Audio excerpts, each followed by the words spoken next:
Omar, you're a technical guy, and being a technical guy, you have some responsibilities to the society, and answering some questions about the current threats in the cybersecurity world. And especially, I've been doing some research today in what happened recently in healthcare industry with United Healthcare being under attack in terms of they stole a lot of data, and they I think it was a company called Black Cat that they actually requested $22 million for the data, and they don't even know if they paid them, but then at the end of the day they don't know if they may have access to even more data than they know of. So how is it possible that a company of that size, hopefully I would assume doing everything in their power to protect themselves, protect my data, like any patient's data, but still being attacked and successfully attacked? How did it happen? Yeah, Gleb. So, security is a very integral part. Everyone has to do the security, IT security, physical security. And you said it right that with the United Healthcare, which is having all type of resources available, even then their system got compromised.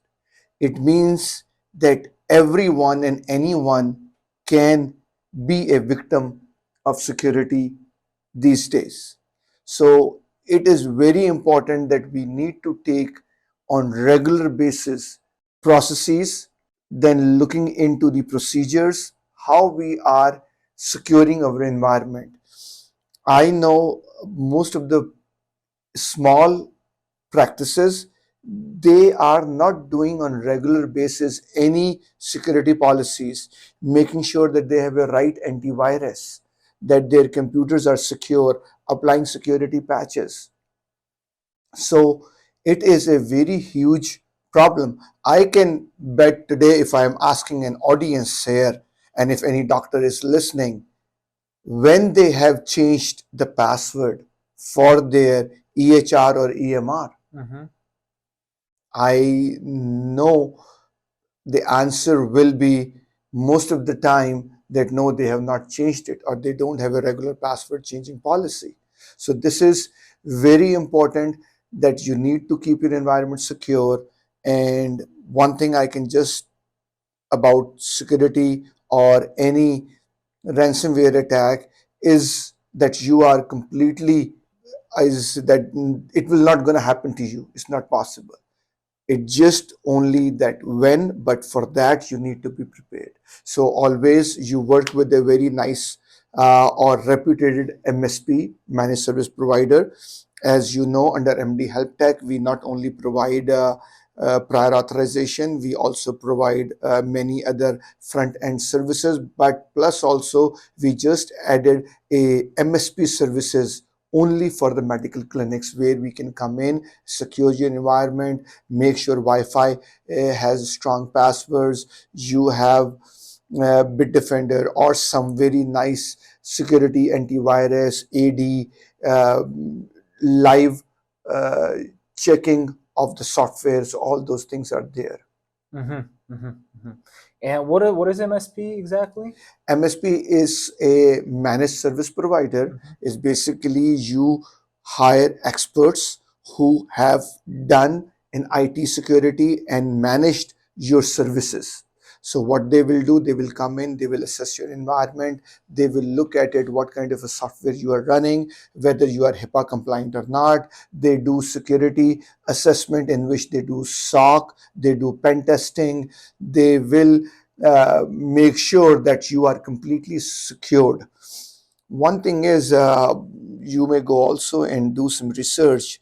Most of the time, you may get a cybersecurity insurance from insurance companies, because if you are working with a big EHR, EMR software companies like eClinical Works, ECW, or anyone, they ask you that do you have a cybersecurity insurance?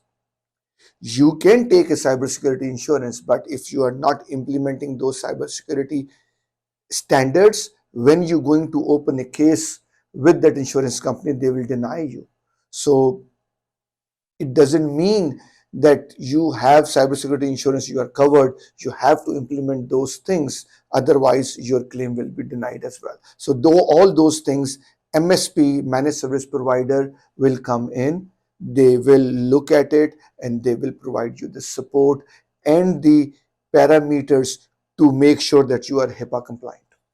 Yeah, and I'm like, as I'm listening to this, like I'm thinking about that even United Healthcare was able to be hacked by some company called Black Cats. Like then the small practices, no issues for them. Like Piece they of cake. yeah, they probably spent like millions and millions. I mean, United Healthcare spent a lot of millions of dollars to securing their drivers, servers, computers, and still they were able to get hacked. So I think like for small practices, it's if somebody wants to really bad, then it's no problems. I think so. We may do next week a one podcast only the few best practices that any practice need to implement.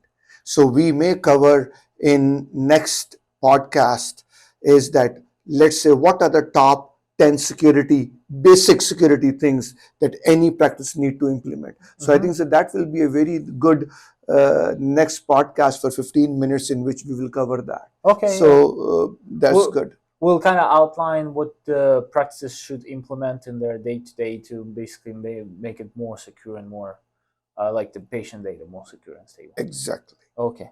Good. Okay, great. So yeah, so as you heard, we're gonna do that probably sometime very soon. So please stay tuned. Subscribe to our channels. We have Instagram. We have obviously we have this YouTube channel. We have Instagram. We have Facebook. We have LinkedIn. Subscribe and watch out for updates from us. Have fun. See you.